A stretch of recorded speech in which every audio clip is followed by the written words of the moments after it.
Greetings, I'm Foo from FOOMart Productions, and in this YouTube series I'll be showing you how to construct Rupublic Commando Armor using the TZA armor brought to you by Talon and Skip. Now this technique will work for most armor kits, but I'll be using it specifically for the Rupublic Commando. In this first video I'm going to show you some of the main tools you're going to need for getting your armor ready to construct and the main tools used in constructing it. First thing you're going to need to do is go out and buy a set of squeeze clamps that have levered tips on them.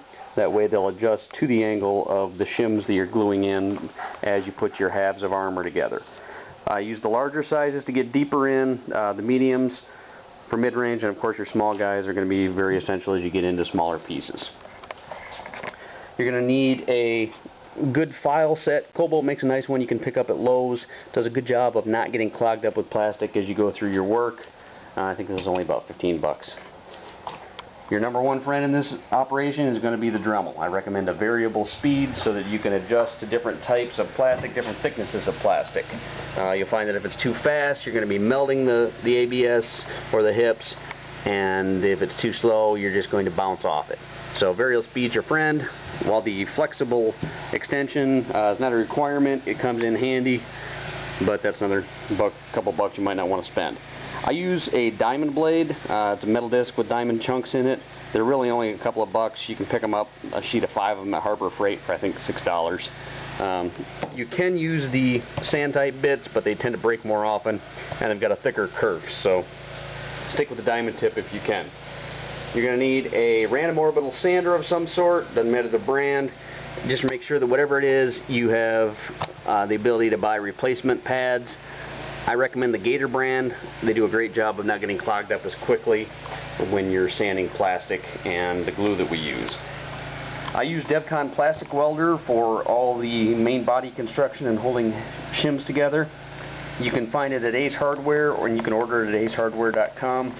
Other stores may carry it, but that's a sure bet for you. It's going to run anywhere from $6 to $8 depending on where you pick it up. Plan on 6 to 10 of these depending on who you build. And the first thing you're going to need before you get into any of that is a bottle of acetone. This armor is going to be pulled from a vacuum mold, and it's going to have release agents on it.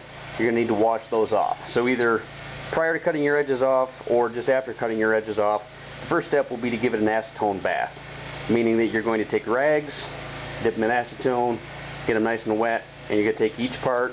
What I did, I just went into the shower with all the armor, and you're going to scrub each piece down until you've taken all the residue off.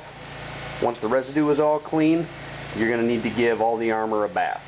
Give yourself about an hour to an hour and a half to do this, as there's a lot of plastic you're going to be going through bit by bit, piece by piece. Focus on pieces where there's going to be detail on pull. Inside of shoulder bells where there's creases, any place that there's an edge on the inside, you're going to find that there's going to be residue left. I wash the inside and the outside of the armor with the acetone, scrub it all down.